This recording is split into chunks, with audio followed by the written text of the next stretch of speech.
All right, here's a walkthrough for the lecture on Tuesday on Chapter 4, Unit 4. So, Unit 4, we're going to be talking more about the CPU and particularly how kind of memory works within the CPU.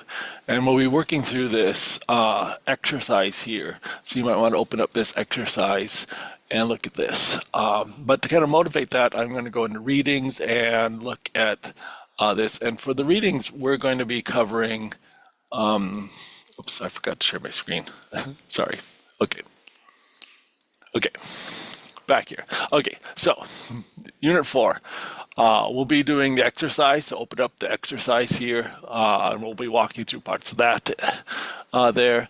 But we'll also be going through in the readings, going back to chapter 2 and looking at the rest of that. We'd covered the beginning of chapter 2 on just a little bit about electrical circuits, resistors, transistors, which are these switches we can turn on, and then we created a number of logic gates with those simple devices. A NOT gate, an AND gate, here, so here was an AND gate, or XOR, and we started putting them together in different patterns. And now we're going to look at how we might use that to create memory here. And our first part of this is a latch that we're going to create. So a latch is a circuit. It has an AND gate, a NOT gate, and an OR gate here, all kind of wired together in this way. It's interesting because now we're doing some feedback where the output of the gate is looping back and being used as the input here. This will give our latch kind of some memory here. We'll have two inputs, S and R. S is for setting this, so like if we want to set this to be like active here, like kind of storing stuff. Sometimes we talk about this as store. So we'll set this here, and then it'll be on, and then R will reset it, and it'll be off here. So here's our general idea of if S and O are both on, it just holds whatever's there before. If we set something and R is off, that's set. It's 1 there. So if they're both 0, it's whatever it was previously at. It has like this memory because of this loop here. It just keeps remembering that there. And then no matter what, if this is set or not, if whenever we hit the reset, it resets it to 0, the output here. So again, we have this output for this. So we're going to try to make this simple gate, and we're going to again use this logically program. I'm going to run this. Now, one thing you'll note is that when it starts up, it has some built-in things, a delatch, a bit adder here. These are still a little more complicated than we want, but we'll be getting to these later on in here. We'll be doing some of these stuff. In order to see this, you usually have to reload the page, but I don't need this right now. Here. Okay. All right, so we're going to create this little circuit, or basically this little circuit here in logically for this. Again, let's just start here. We have switch. Now, the switch symbol has changed a little bit. We want this toggle switch here, and a push button switch for the reset. Generally are good ways to go. And then we need an OR gate, not an XOR, an OR gate here. We need a NOT gate here. So not the buffer, the NOT gate is got the dot in it. So that's the one we want. Make sure you're grabbing the NOT gate here. And then an AND gate, which is this. And again, not the NAND gate. It doesn't have a little circle here. Here, so that one. And then we want the output to show up, and so we'll just stick a little light bulb here, and then we'll just wire this together like this.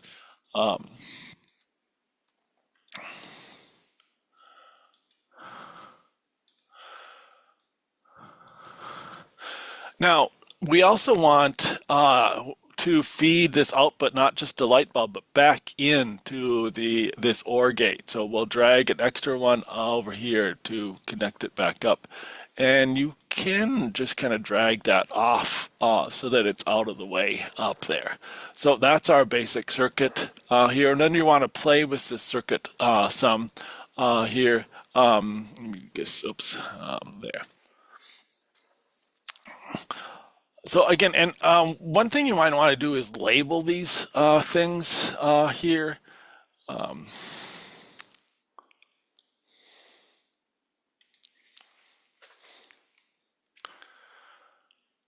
and let's pause this. So if you scroll down here, there should be under other a text label. You don't have to do this, but I just find it helpful just to so I can remember which one's set and which one's reset here. Okay. So again, right now this is on. It looks like the red is going here, and if I hit reset, it'll turn it off for this. And then it'll remember that. Now, if I turn this, set it again here, it'll be on again.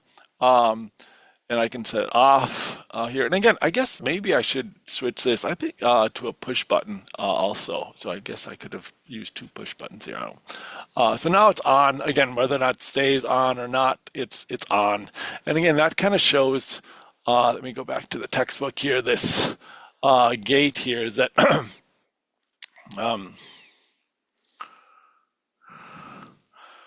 if we set it, if it's set, the output goes on here. And now, again, no matter what we do when we reset, it should be 0. So if I hit reset, it'll be 0. Even if this is on and I hit reset, it'll go to 0. But again, as soon as I let off, it goes back to 1. So the idea is that we can set this and then turn it off. And so now it remembers that it's set, and then we can reset it. And again, if both of them are off, it stays off and remembers that here. So that it's kind of like a little memory. Again, it will remember that we set this switch on. Oops. Um, Remember it. We turn the switch on, it's on. But even when we turn the switch off, it'll remember that. And again, that's because this feedback loop, the output here goes back to the OR loop. And again, OR means if this one or this one is on, then it's on here. And as long as this one's off, then we get this setup. So this is a latch. So like for the exercise, you just want to do that. Describe how a latch works. When is the output on? When does it reset? So go through that for this here.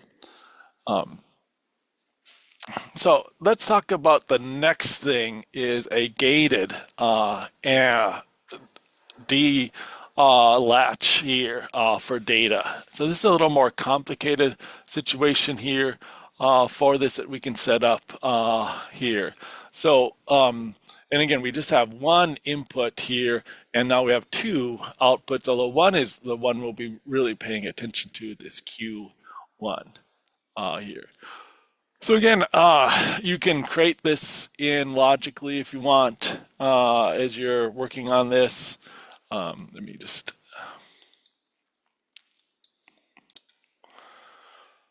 So we're gonna build up to this. Now, one thing to note is that these aren't AND gates, these are NAND gates. You see these little dots here? That makes it not an AND and a not here. So these are NAND gates here. So we have to make sure we get the right one. Now, I'm gonna go into the exercise. So we've done part A. Now we start talking about NAND gates. So this is a NAND gate. It's basically an AND gate with a not afterwards. So it does the opposite of it. So again, if both things are 0, then the output is 1. If either one is on, its output is 1. So if anything is off, its output is 1, and only if they're both on is the output off. So kind of the opposite of a NAND gate. And we'll create what is called a flip-flop here that we're going to wire up. So we're going to wire up and show how this works. So we're going to create this sort of situation over here. So again, we have our set and reset still. I'm going to get rid of a bunch of these because again, we'll be using NAND gates now. So again, we're going to grab this NAND gate and another NAND gate here, and then a couple. Again, make sure you don't use the buffer. Use the NOT gate here. Just for this stuff. And again, we're going to connect our switch. We're going to use two push button switches here. So I'm going to get rid of this switch and grab another push button switch here, I think. Here. Okay, connect these up to here. Connect these up to here. And then the output of each NAND gate goes to the input of the other NAND gate here. So they do this crisscross flip-flop sort of stuff. And then we can grab either output, but we'll grab that output, I guess, here. So wire up this circuit and try to experiment with how it works. So when you hit set, what does that do? When you hit reset, what does that do? Here. So again, we're working with this. So set should turn the circuit on, and it should remember that it's been on, even though we're not pushing it. So you can push it again too. It doesn't do anything. So because it's just on, and then reset turns it off here. And you can kind of try to follow your logic here with these NAND gates and how it is, but it's a cool setup, so we have that. So I want you to work through that, set that up, and try that out here. And so, I'll change. I want you to, when is output on and off, and I want you to include a screenshot of your circuit here. Okay. So that's the start of a flip-flop. Now we're going to kind of modify this as regards these two inputs. We're going to try to set it up so that we have this kind of gate here. So let's talk a little bit about that here.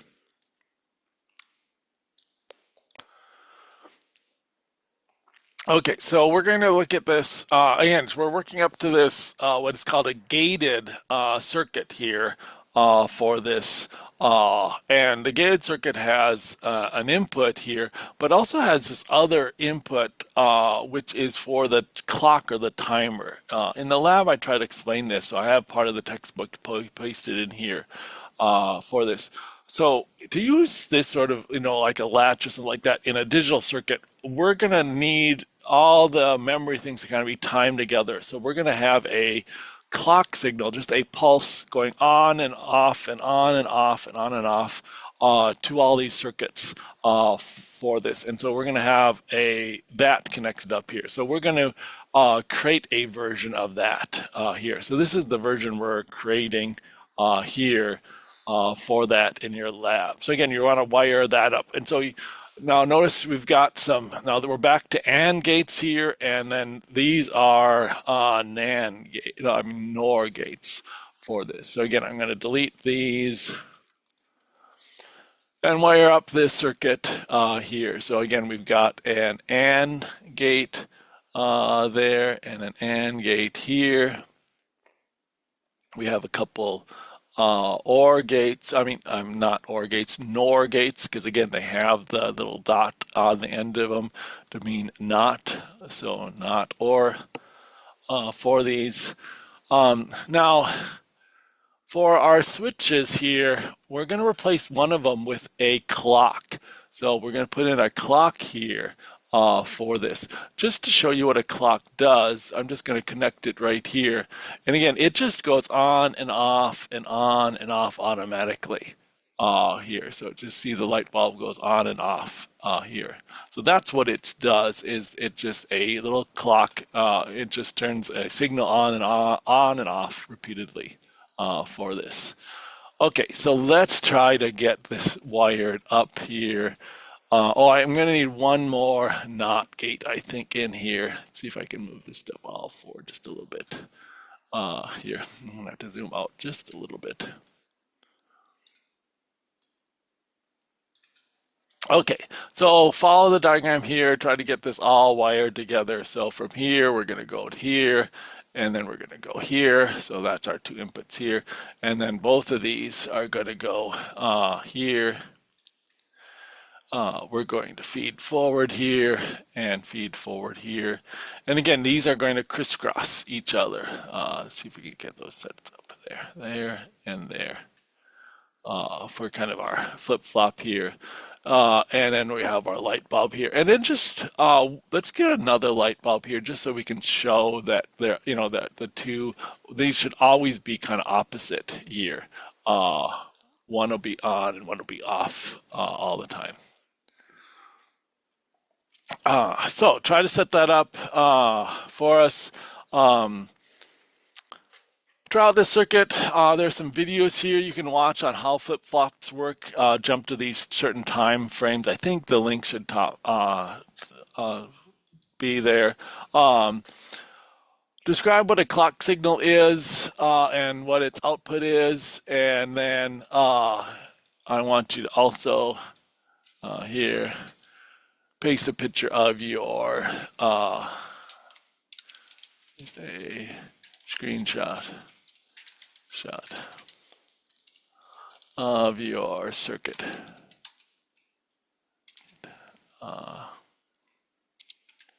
Also here. Okay, and then you can try this out. So again, you don't have to do with anything with the set it should be doing. Now you can hold this on, and while we have this on, it'll be on here. Now if I click it on, you'll see it goes on for a little bit, and then it'll go off depending on the clock for this stuff. Now, one thing you might want to do if you click on the clock, here you can set the duration here. So right now it's doing every second. I might want to kick this up to like every 3 seconds, so it's a little slower here. Oops, I didn't save that, so let's try. There. So now it's a little slower here. So now I can click on this and see what it's doing for this. So again, the idea is you can click on this and hold it, and then if you hold it until the clock cycles, it will catch. So we have to hold this until the clock switches on or off. So again, I'm going to wait. So the clock is off now. Now, if I hold this, nothing happens. But when the clock goes on, then the switch will happen here. So again, we can hold this and then that. Now, I have a push button. You could actually use a toggle switch here to toggle it off and on, which is another way of doing this. I think that's what I have shown here. Because again, here I have to click and hold it, and then I can see when the clock goes on, it remembers. So as this is on, but it won't go on until the clock ticks here. So again, if it's off now, but again, when I hold this, and then the clock will go on, and it'll go on. So again, this clock kind of controls or synchronizes all my memory bits together for this stuff. So, okay. So this talks a little bit about, the textbook talks about this kind of gate and how it is. And then it creates something called a flip-flop. And this is what we'll see a lot in our this whole class is, or this unit is that, first we start with resistors. We talk about how we can put resistors together like this. Like here's a bunch of resistors and transistors, and we'll call that an AND gate. And then from then on, we'll have the AND gate here, and we can do the same thing for an OR gate. And so the AND gate is just a shortcut for all of this circuitry here. But now we have this gated D latch here, this whole circuit, and we're going to replace that all with a flip-flop latch here. And it's going to have a couple inputs, this D, the data input here, and a clock signal, and a Q output, and opposite of Q. So these outputs are always the same. So this is our flip-flop output here. And again, we can kind of look at what the inputs are for this stuff, and when the clock is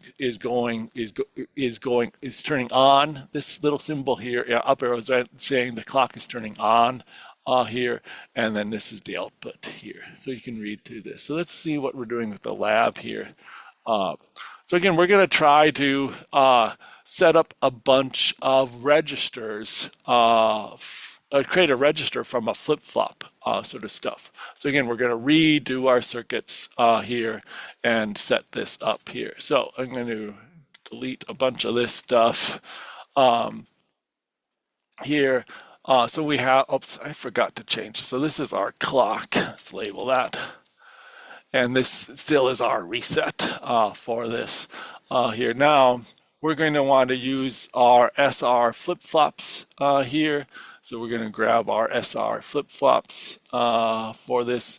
I'm going to do one, and then we're going to maybe copy and paste it and do it. So we also need another switch. And remember, the switches now look like we'll use a toggle switch here to do that. So the toggle switch will be going to our set here. The clock will go to our clock input here, and our reset will go to our reset button here. And our output cue will go to our little light bulb. So this will be kind of our setup here. And again, so then if we put this on when the clock goes, eventually it will turn this light bulb on. And remember, and then when we turn it off, again when the clock goes, it should reset.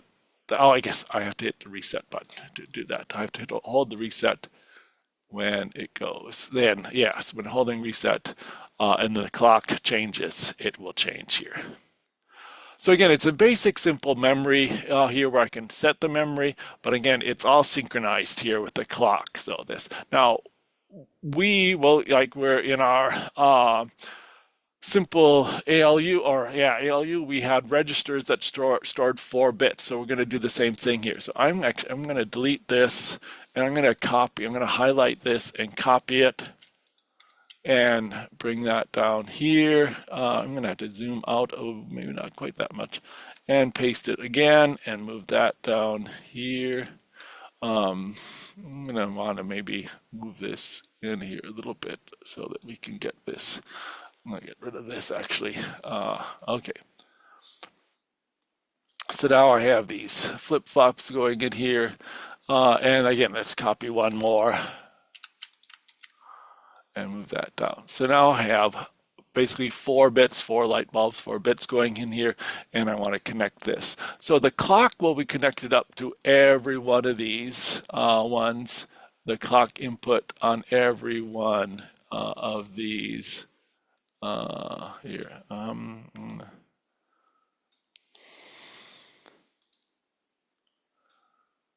don't know, let me stop for a second, see what's going on here.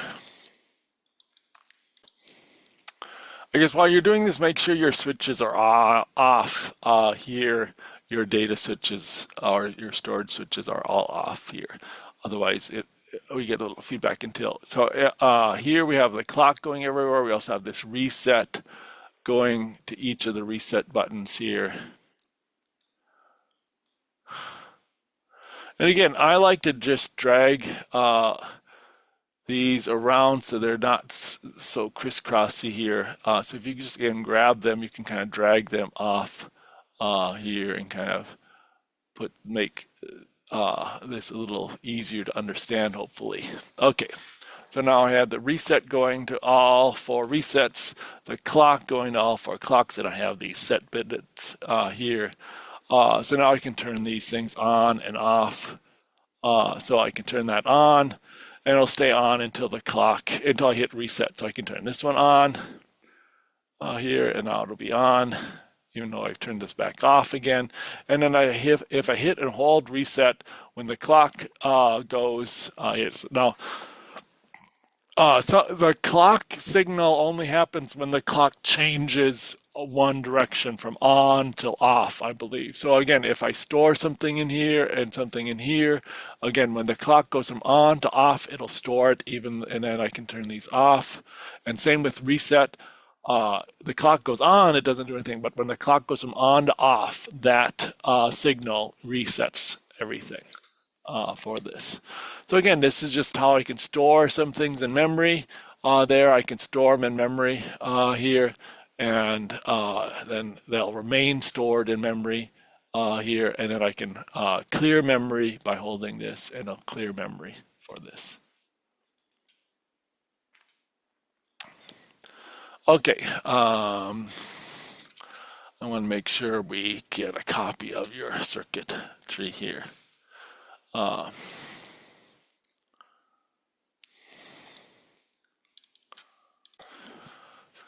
So again, going back to the textbook, it talks about these flip-flops and talks about the output. So this is a good thing to read through here. Also talks about this sort of circuit and setting up these circuits here, again, where we're using this shared reset and a shared clock. And then we just have, we're able to store some data in here for this stuff. And that's basically what we've done here, is that sort of idea.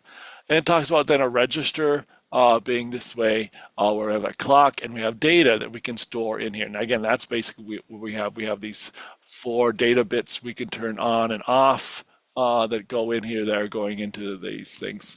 Now, I'll just note there are a couple different kinds of flip-flops here, and with some slightly different symbols.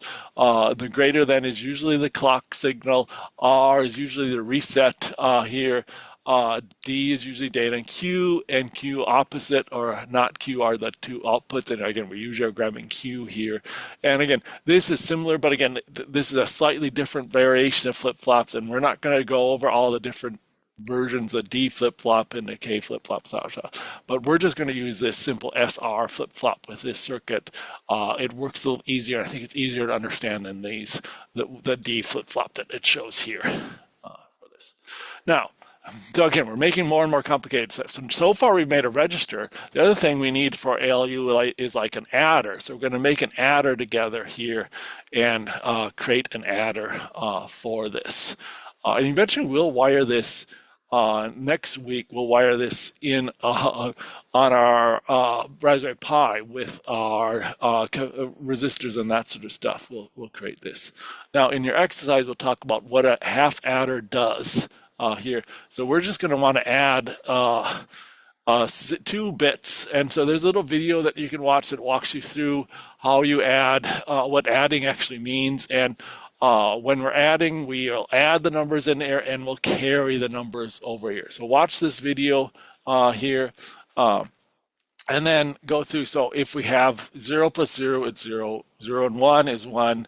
1 and 0 is. Now, 1 and 1, the result is 0. But we have a carry here, which will add on to the next thing. So we're going to start off with a half adder, which is going to ignore the carry for this. So again, this is our XOR gate and our AND gates. We're going to put them together here, and this will get our output. Oh, and then this is going to be our sum and our carry here. I guess it's called a half adder because we just are adding 2 numbers. Really, we don't, and we'll look at a full adder where we'll have to get a carry in here also. But we're going to create this circuit next for this. So again, go into your circuits here. We're going to get rid of this clock, get rid of all this stuff. We're going to need 2 light bulbs, and we're going to have 2 toggle switches here now, because we'll just want to turn them on and off, and sometimes they'll both have to be on, so they'll have to be toggle switches. So, and these will be our 2 inputs. Input A or 1 or whatever you want to call it, and this is the other input, input 2. Or input B, whatever you want to name it. Those are 2 inputs, and this is, let's label the results. So this one will be the sum here, and this one will be the carry.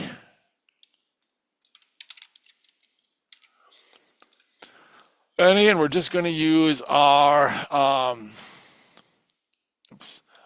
going to bring these a little closer and zoom in a little bit there. Okay, we're just going to bring our XOR gate in here and an AND gate, not an NAND gate, an AND gate for this. Okay, so we're going to set up our inputs here, and both inputs are going to go to both. There's no feedback loops for this or whatever, but both of the inputs go to both of these, and then this is going to be our carry, this is going to be our sum here. And again, if we look back up here, if they're both off, the result is off and we don't have a carry. If one of them is on, the sum is 1 here, and the carry is 0. And it's same with the other one. If that one's on, the sum is 0. So that's what this is here. Now, if we have a 1 and a 1, they're both on, 1 plus 1, the sum is actually 0, and then the carry goes on. So the carry only goes on when they're both on, and the sum only goes, it goes off there. So again, you can read this in, this is 0 plus 0, and the sum is 0 here.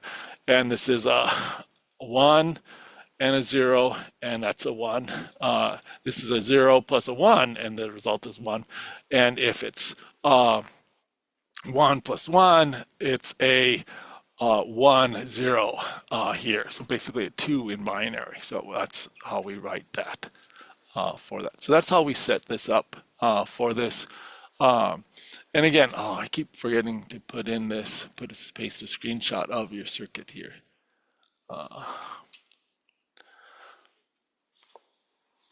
For this. Now, once we have this half adder, we can use that to create a full adder for this stuff. So once what we want to do is make a full adder here that has a carry.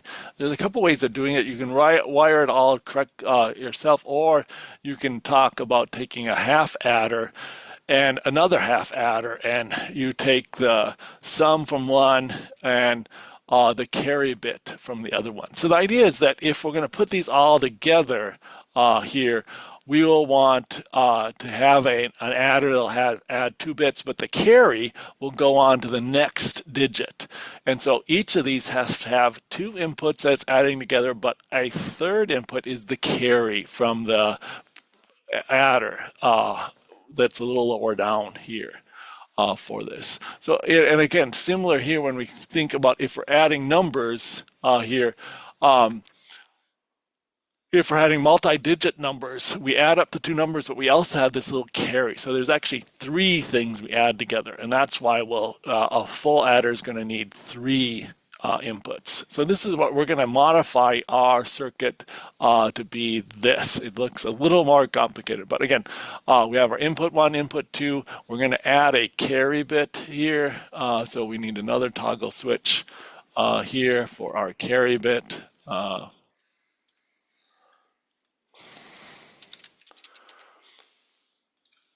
For that, and again, we had, I'm going to zoom out a little bit here.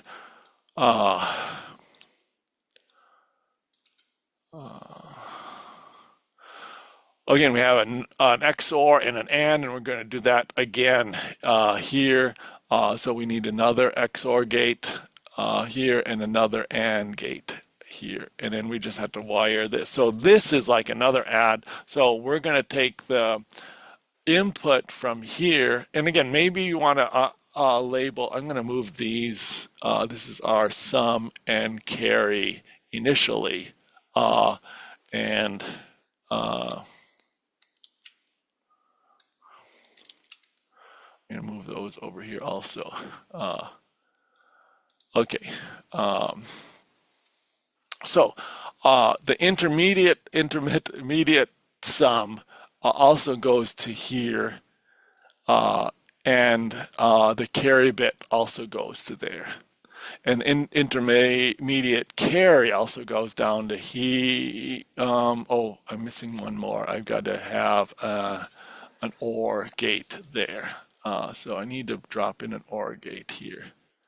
Okay, so let's see if we can get this to work here. So move this over just a little bit. Okay. So we've got this one wired correctly. This AND gets from the carry bit, and it gets also from this sum, goes over there. Okay, oops. So that's those 2 here. And again, this one will get this output and this, a copy of this output here.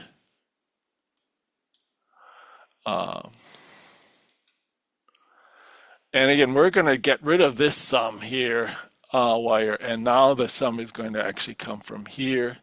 And then the carry, we're not going to get from here anymore. We're going to get that from here. So let's move these all over here a little bit.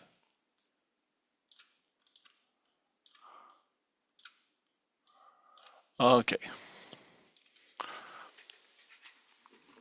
So let's see. So you should be able to wire this up correctly. And now, again, if everything's zero, the output is zero for this. Let's see. Do I have this table here? I don't think so. I don't know if the textbook has this table. No. Okay, we'll walk through it. So if we're 0 plus 0 plus 0, the output is 0 and the carry is 0.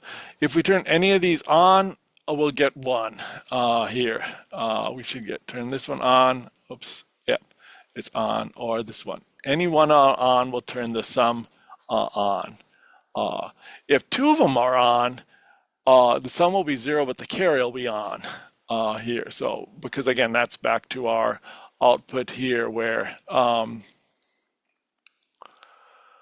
if we are adding 2, the sum is 0, but the carry is 1 for that. And again, it can be any one of these. If these two are on, if these two are on, any 2 of them are on will give that same result. And the only time that all 3 of them will be on is if 1 plus 1 plus 1 will give us a sum of 1 and a carry of 1 for that. So that should be our output here.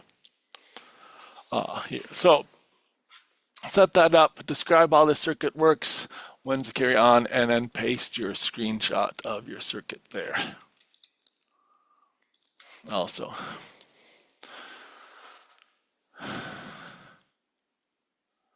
Okay, we're almost done here.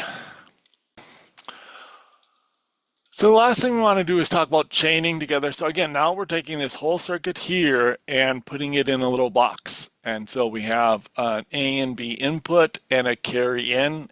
So this is what input, so this is like, again, this would be what we would call input A, and this would be input B, according to that diagram, and we have our carry in. So these are 3 inputs, and our outputs are the sum and the carry out. Here. So that's our adder. But now we can chain these adders together. We can put these adders together and do a 4-bit adder here. So, and again, we could wire up this all circuit here with these, but again, it gets complicated, so it's just nice to simplify it here with these boxes. So each of these boxes is this full circuit here. And again, from here, the carry out of 1 goes into the carry in of a. I'm just going to do 1 just to show you how that might work. So we're going to copy that whole circuit down here for this. And then again, the idea here is that the carry of the first one goes and to the carry input of the second one here. So this output here would replace this button here. And that's actually what this buffer is for here. If I reconnect, if I change these connections, I guess if I just delete that and put this here and rewire these up. And then I can take this and put it in here and show. Let's see if I can get this kind of going in the right spot. So the output of this carry goes as the input of the carry here for that. And that's what this is kind of showing, is this wire here going from the output of one carry to the input of the next carry. And again, that carry, the output of that carry will go to the input of the next carry, and same forth. Here. So this is, we read the numbers, there's sum here and here. So here we're adding up, the first number is 0, 1, 1, 0. And then the second number, sum B, is 0, 1, 1, 1. We're adding those up. And then the sums we can read here. The output would be 1, 1, 0, 1. Here is the output here.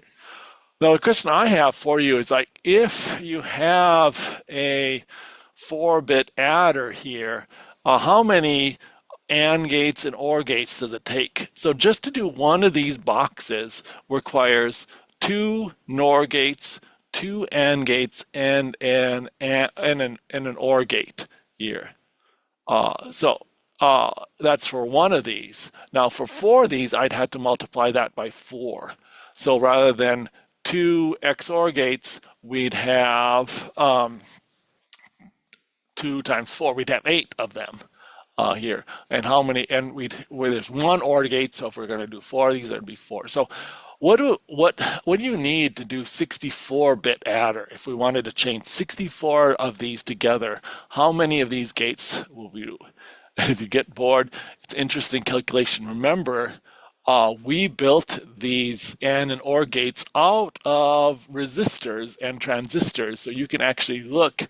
So like this is the